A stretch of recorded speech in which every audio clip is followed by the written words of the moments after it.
Welcome to Camp Podcast Special Edition, Piano Talk. I am Pianist Eunmi Ko, and I serve as president of the Contemporary Art Music Project, or CAMP. CAMP is an organization that promotes innovative art music and collaborates with composers and performing artists. One of many activities we do is our podcast series.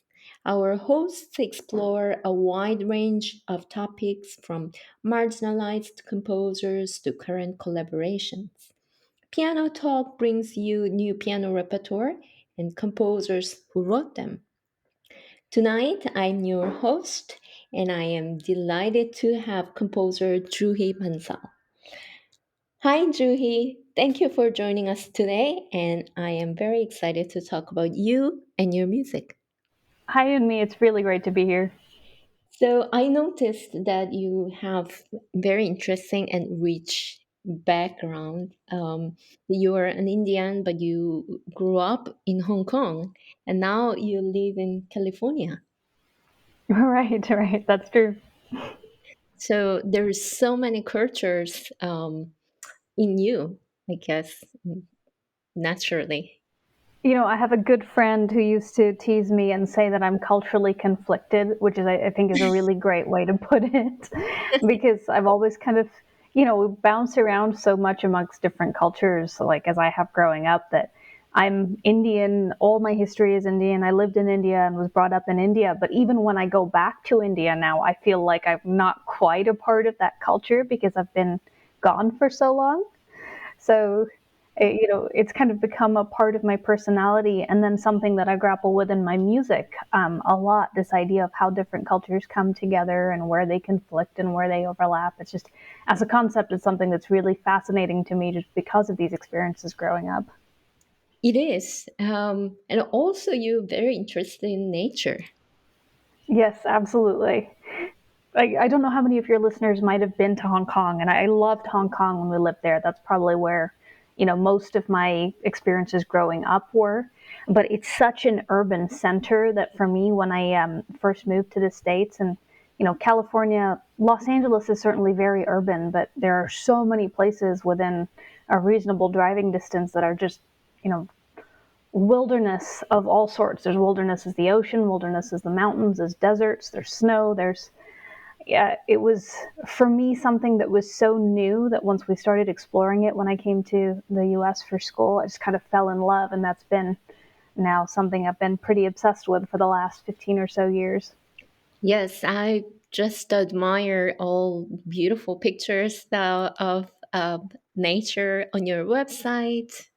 And also, this I know it's piano talk, so we're supposed to talk about piano music, but I have to say that I just loved the solo cello work of Song and Magic.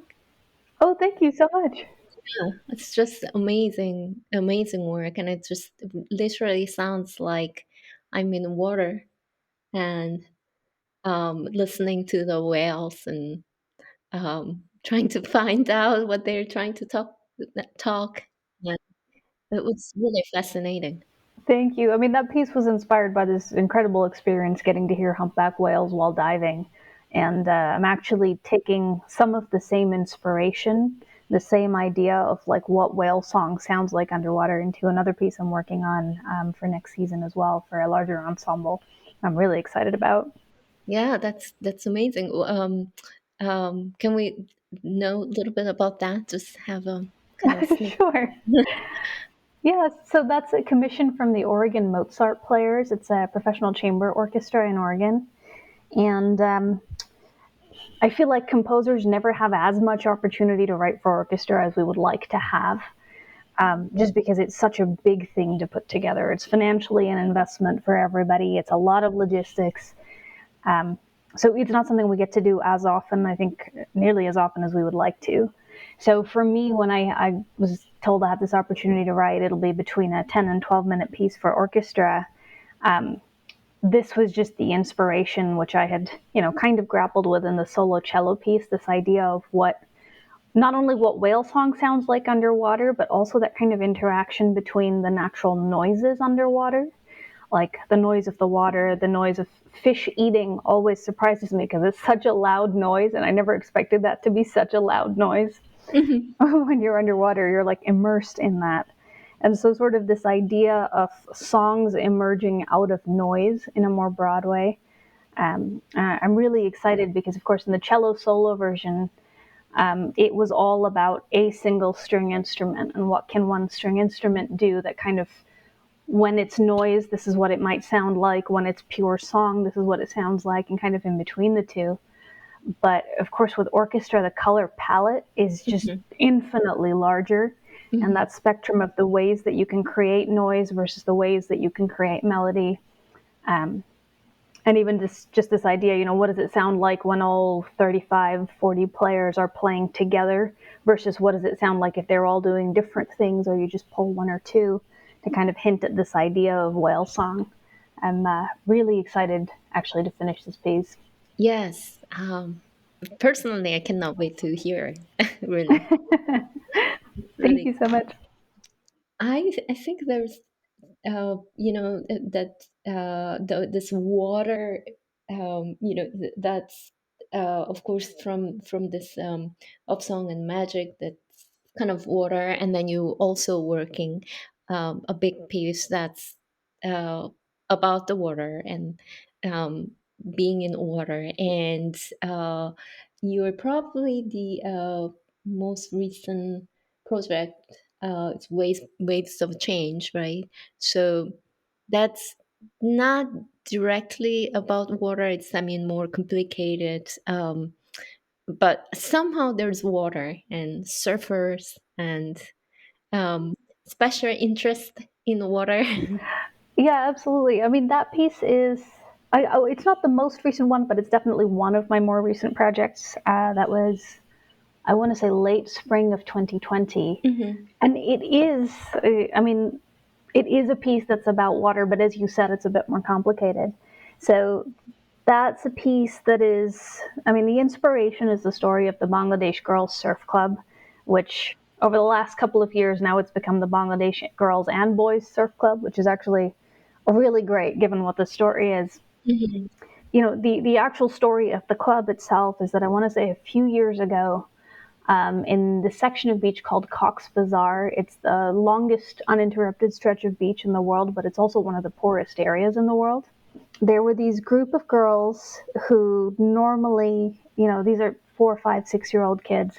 They will be selling trinkets on the beach because that's what they do to make money for their families. Like, they don't have an education, they're not given any opportunities, not for any malicious reason, but just because their families don't have a lot to give them. Hmm.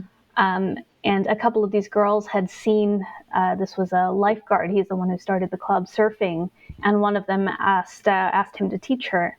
And kind of from that, it turned into this club where the girls were not only, so they're taught how to surf, but as part of that, they're required to go to school, and they're given tutoring through the club as well. And a number of them have, again, these are girls who had never gone to school previously because it's not required and their families weren't able to support them to do it. So they started their schooling much later through this club. The first girl just graduated from high school, I want to say last year, Hmm. which is a Yeah. really big deal. Right. Um, and there were girls who were having to work as prostitutes to support themselves and their families, and for some of them, this was a way out of that kind of poverty as well. So it's like, the story became, it's kind of about the water because the piece of music is about using the water to find choices, to find options, to find freedom, to find something that is like more than what they had access to before. So in a sense, it's kind of not about, as you said, it's not about water as water, but it is about water as a kind of pathway to choices that these girls otherwise would not have. Yes, I thought it's very meaningful project, and also it tells what kind of artist you are, a composer you are. That strong belief in um, strong woman, and also I thought it was interesting to have these two different singers in the work. Thank you. I mean, you mentioned a couple of things that I think are interesting. The two singers for me were kind of, in the culture that these girls live in Bangladesh and Cox's Bazar, it is a very, very conservative version of Islam that they live within. Hmm. And, my mom is Muslim, and she would say that it's maybe sometimes almost a skewed version of Islam in the sense that it's not letting girls do and be what they want to be. But so there's this real element of culture clash. And I volunteered with the group a few years ago. So, got to meet some of the girls and hear some of their stories. And one of the things that's really interesting, not easy, it's complicated but interesting, is that there's this culture clash between the surfing culture that the girls are attracted to and kind of a part of, and then this incredibly traditional culture that they're living within. Hmm.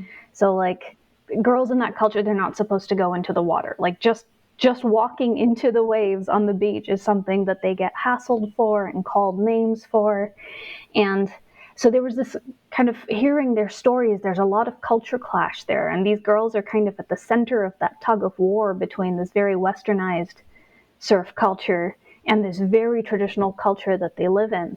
So the two singers were kind of my way of grappling with that. There's a Western soprano and there's a Hindustani singer. It was Catherine Schumann and Ranjana Ghatak, both incredible singers. And what's interesting is that they're singing the same text. One is in English, one is in Bengali, and kind of, trying to find the places where they come together and the places where they split apart and do something different, just as kind of a mirror to this idea of where the two cultures come together and where the two cultures are in conflict with each other. Yeah, that sounds really amazing. Is there a way for us to watch the opera or listen to? Sure, it's on my website, so I don't know if there's a way to like write out my name because it's an unusual name. So if I just say it, it might be hard to find. But um, it's at www.juhibansal.com, and it's also on my Instagram. And it's under music, Yes, under Waves of Change. under Waves of Change, and there's a link. Yes, absolutely. Great. Yeah. So we can all go and enjoy and yeah, listen to watch the whole opera. It's amazing, really.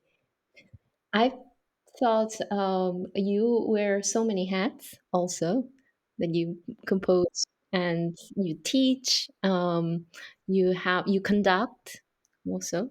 You do you still have the concert series? Are you still running the concert series? Is this new lens we're talking about? There's an old one I used to run. So, not anymore. Mm. I am on the board for a couple of other series, which right now I'm more heavily involved in. So, Synchrony is one in Los Angeles, and I'm really excited. We have our first concert post pandemic this Sunday, Oh, and then a couple of others in New York. But I mean, as you know, with all musicians, we all wear so very many hats, and time management is really you have to figure out what you put your time to. So I really loved running that series actually, and we did it for quite a few years. But over the last couple of years, I've become more busy just with my own commissions and my own teaching. So I've just taken a bit of a step back from that. But I'd like to be more directly involved. I think running a series again, and Synchrony and Phoenix Concerts in New York give me a chance to do that. yeah, that's amazing. I mean, I would like to talk about the series later also too, but I wish when I read about it, I wish I want to go every week. I wish I mean, not every week, but every concert I wanted to attend every concert, and it's this kind of curating this mixture of old and new repertoire. Yeah. I mean, I'm sure this is somebody who works in new music so much. I kind of feel like we have this responsibility to engage new audiences into it that, otherwise may not be exposed to new music or may not be interested in it. And one of the things that's fascinating as somebody who's inside the new music scene is you realize how much variety there is. Like, Mhm. really, the music from every composer sounds so different. But I think when people are on the outside, sometimes they have this perception that new music is just fill in the blank, maybe something that just sounds crazy and atonal. And Mhm. but so the idea with programming for that series, and I still really strongly believe in thematic programming, is to like pick a larger concept for each series and kind of present this juxtaposition of music from not only old and new, but also from different styles. So like Mhm. you could pick a theme, something like stars, and Mhm. bring together a bunch of music that is very different but related to that theme. And I think it, you know, once you have that larger context, and maybe, this is related to what we'll talk about maybe when we come to my piano music as well and travels. Mhm. Once you have a larger concept, I feel like it gives people a way to step into the music and Mhm. relate to the music, even if it's a little unfamiliar to them. So that was kind of the concept there, and we played with this idea with that series with New Lens of doing kind of redacted programs. Mhm. So you would know what the theme was of a concert walking in as an audience member, and maybe you'd know one or two of the pieces, but you wouldn't know everything that you were going to hear. And then we would, you'd listen to the music, and then you'd get the big reveal at the end. This is the piece that you just listened to. This is what year it was written. This is the composer. I really strongly believe in listening to music without a whole lot of preconceived notions. Yes. And that was one way to do that. And again, I'm sure we'll talk about that more in context of piano music as well. But I think it's really important to give people the opportunity to do that. Just listen without a lot of baggage and expectations about what something should be. Absolutely. I think it's such a cool idea. And you get this nice surprise. Right. That's really cool. Um, well, continuing to the thematic idea, and you just mentioned about this a star theme, and your solo piano work, Land of Waking Dreams, that's about this night and star. That's probably one of my favorite um, thematic ideas in music. And I've also was thinking about Bartok's night music, the Yes. Door, and how I try to make sound like insects when I notice the piece, and it's just a really fascinating theme. I mean, it's a really special one. I think there's a good reason so many composers have grappled with it. Hmm. I did a cantata a couple of years ago that was on the same theme. It was this idea of stars. And one of the things that was interesting there in doing the research for it, that cantata was kind of a historical, I don't want to say retrospective exactly, but it pulled texts from different points in history and different cultures looking at the stars. Mm. And what was fascinating to me there in doing the text research is that really it's been the stars and the night sky and this space as a whole has been something that we as people have looked at for thousands of years, right? Mhm. And we wondered about what it was. We've told stories about it. There's mythology from all different cultures about it, and kind of used the stars as a way to reflect on who we are as people. And that's changed quite a lot, I think, in the last 100 plus years. Like, as technology has advanced and we've come to know about space and understand about space in a way that we haven't in the past. But I still think there's something very powerfully human about just looking at the night sky and trying to understand how we fit in this framework of the unknown. Mhm. And I think that's probably at least one of the reasons why so many composers have written music, Mhm. taking some kind of inspiration from that. Yeah, probably. And I think it's just really also beautiful to look at. Absolutely. Yeah. So I think we can listen to Land of Waking Dreams and continue talking about it.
Okay, it was Land of Waking Dreams by Juhi Bansal.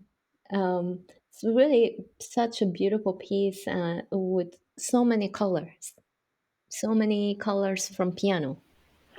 Thank you so much. You know, it's funny, Unmi, you mentioned the Bartok night music out of doors. The piece is written for Nicholas Gerpe, who is a very fine pianist, and in full disclosure, is also my husband.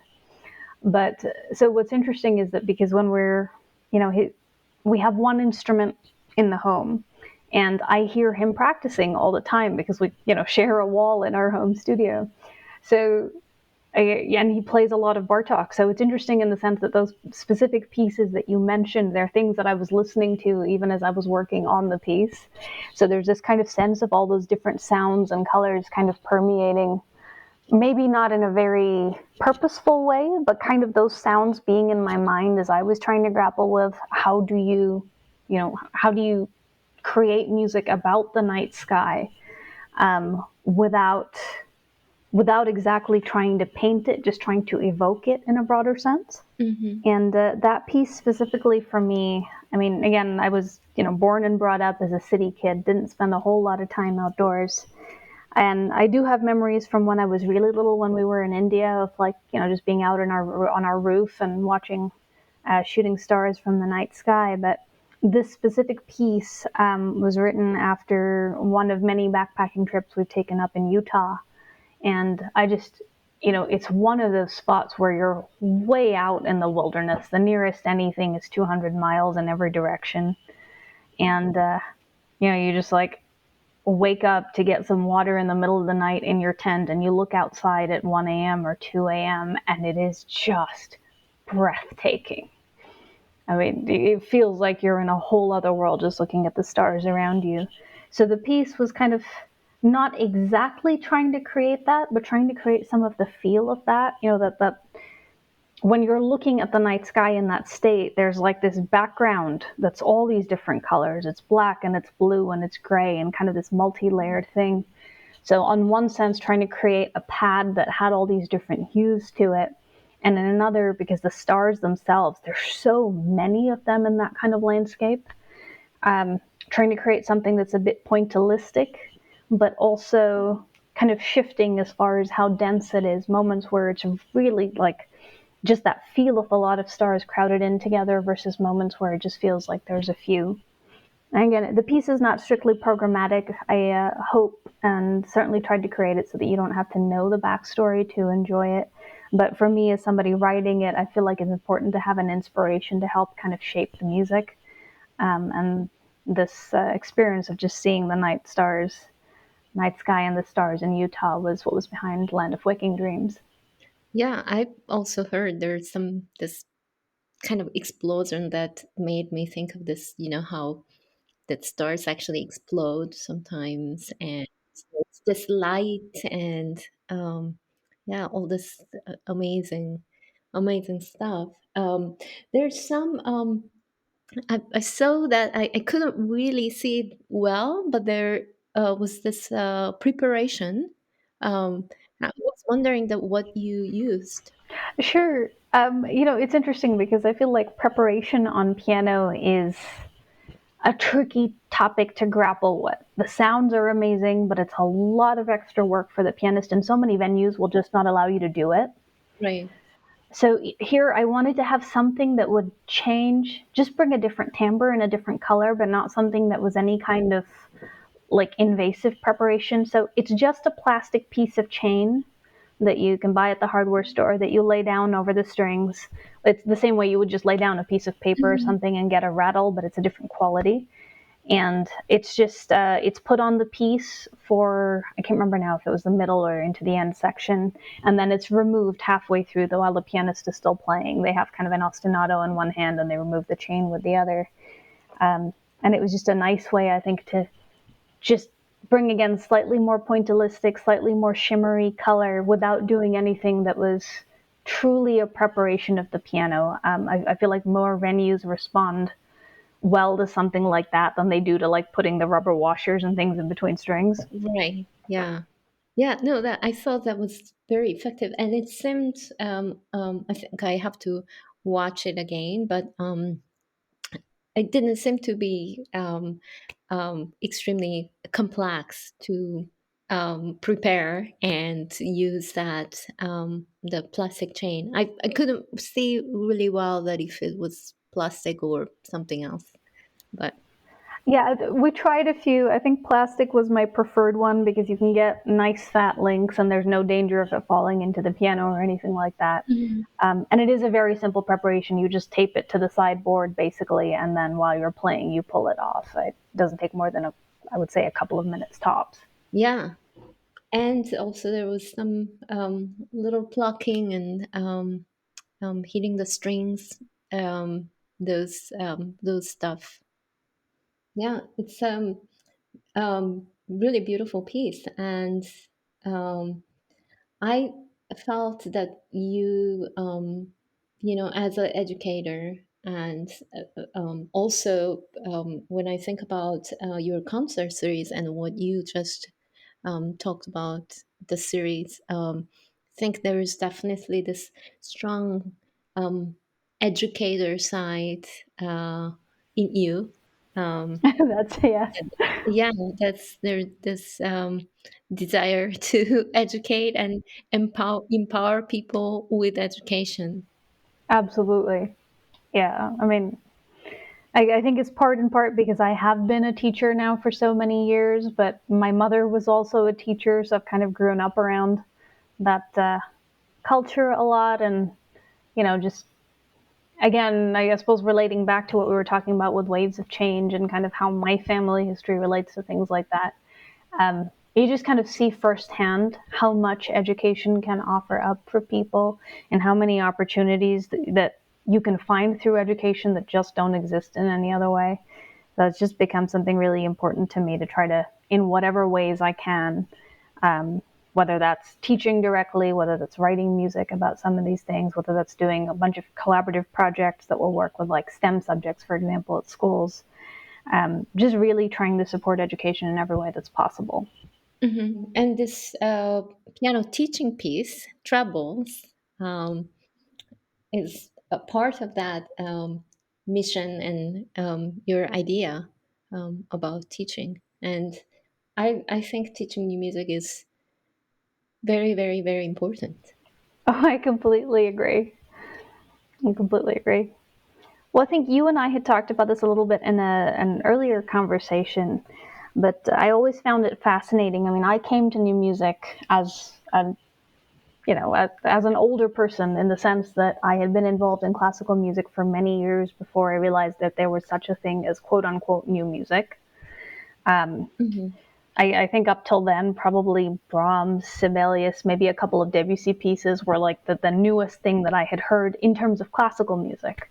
And of course, in day to day life, we're all hearing music that is much more current than that when you're just walking about your business. And prior to the pandemic, at least, if you're at the shopping mall, if you're at the restaurant, you're hearing music that is much more recent.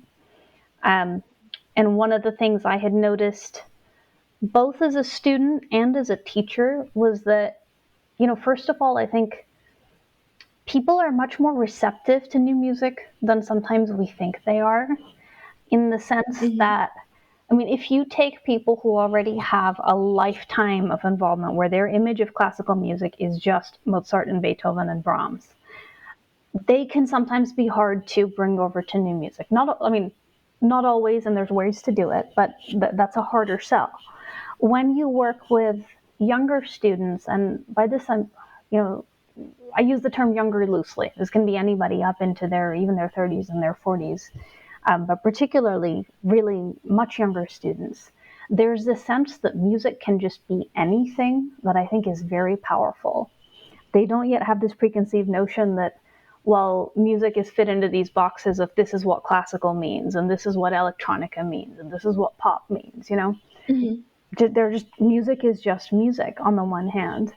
And I think there's an opportunity there to just get them listening to different things and invested as performers in different things. And I mean, not just from a selfish perspective, of course, I feel strongly about sharing new music with everybody, but actually for students themselves, because of the world they live in, because of what they're exposed to, I think there's very often this real excitement and a way to relate to more contemporary music that maybe they don't have with Mozart. And certainly, I mean, we learn in all directions, right? If somebody is immediately relating to new music, they can learn to appreciate Mozart and Brahms and vice versa. But my idea with these pieces particularly was to try to write something, one that would show younger musicians, and I mean much younger, we're talking about 4, 5, 6 year olds on, show younger musicians what classical music can be in current time and contemporary time. Two was to give them something that they could be really excited about. So there's nothing too crazy. There's no prepared piano or anything like that in these pieces, but there is trying to bring in, for example, different modes. Rather than just having pieces be in major and minor, there's modes in some of the pieces. There's clusters, there's a bunch of syncopation.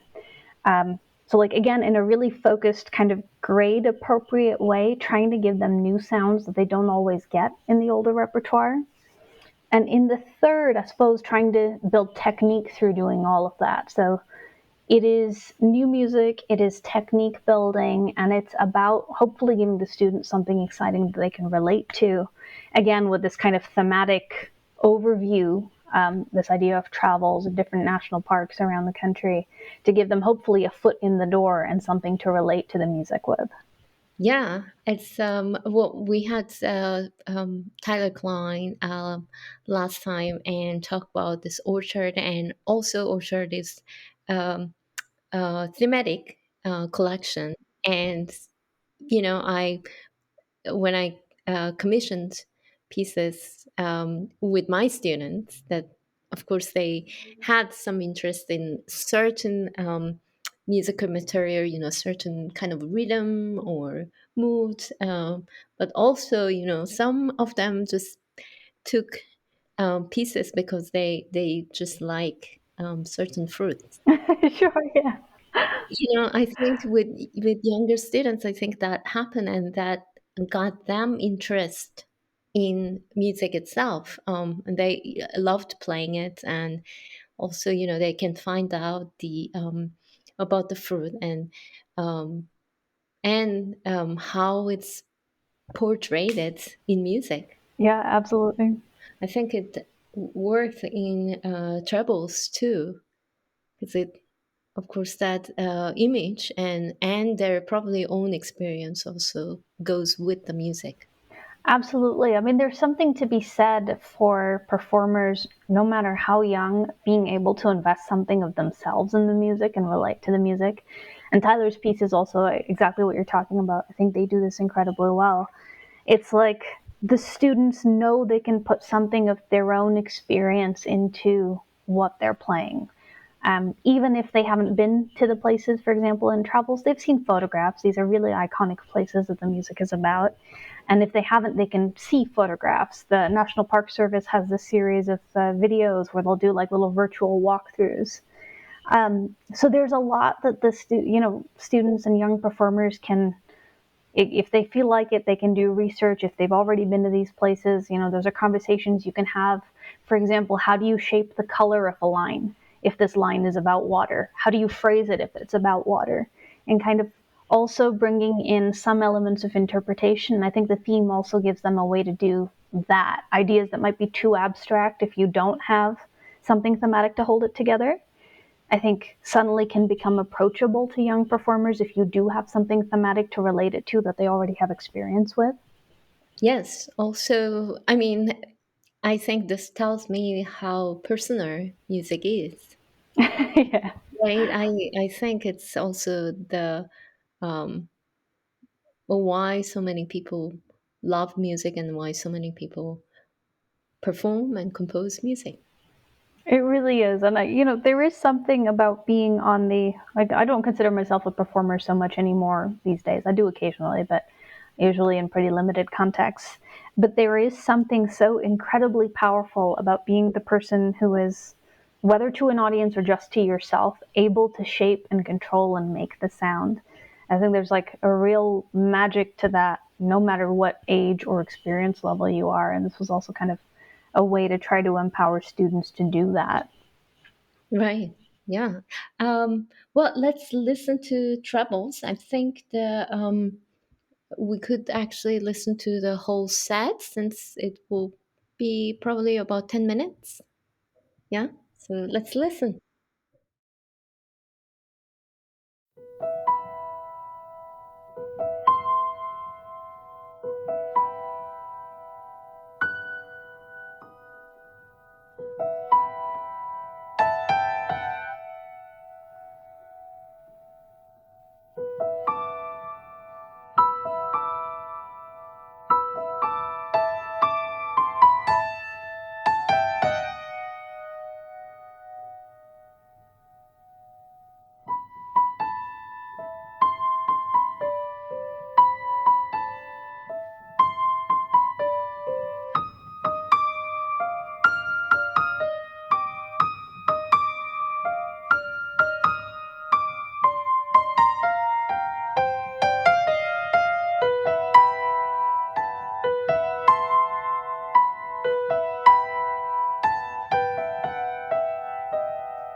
It was Troubles by Juhi Bansal. And we can find out about this collection on your website, correct? Yes, absolutely. And they're published now by Theodore Presser as well, but the links and everything are on my website.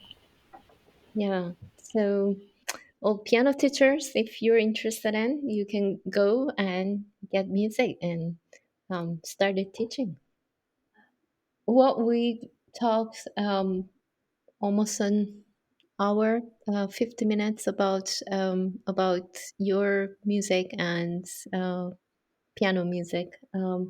Is there anything else that you want to add or you absolutely want to tell us? I mean, maybe just in a general sense, as we're having this conversation about contemporary music and not only younger musicians, but just this kind of open-minded listening where it's not we're not prejudging music into boxes. And I'll maybe just reiterate how important I think it is to get musicians exposed to different types of music early. The amount of excitement I have seen from young musicians who are playing new music to me is actually really fascinating as somebody who's on the outside kind of watching this.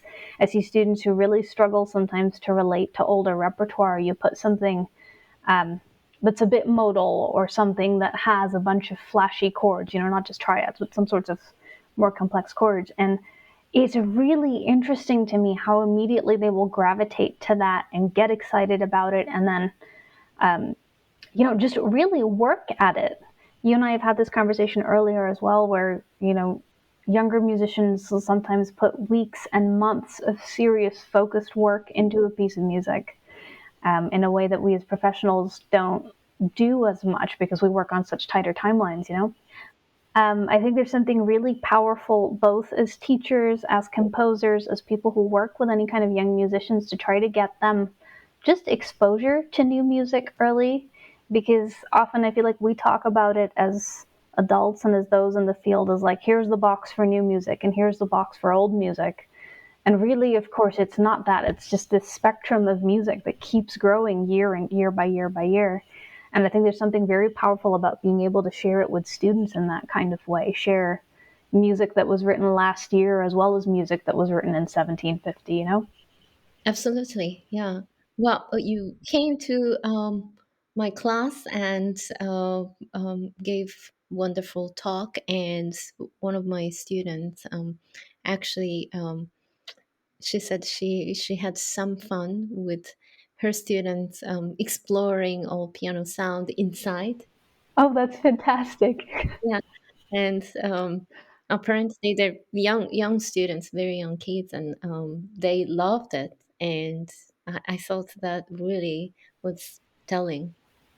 Absolutely. Yeah, young performers are so open-minded and they get so excited about any like new sounds and new ideas. I was so happy to hear that she did that with her students. Yeah, I was very happy. Well, thank you so much for being our guest and share your music and your insights. Thank you so much for having me. It was a great conversation and just so nice to talk about new music and piano music and music education, all the topics that we did. Thank you, and me. Thank you. Support us by donating. You can go to our website and simply click the donate button. Help us continue our podcast, festival, and our other exciting projects. Thank you for listening. I will see you next time with more piano music.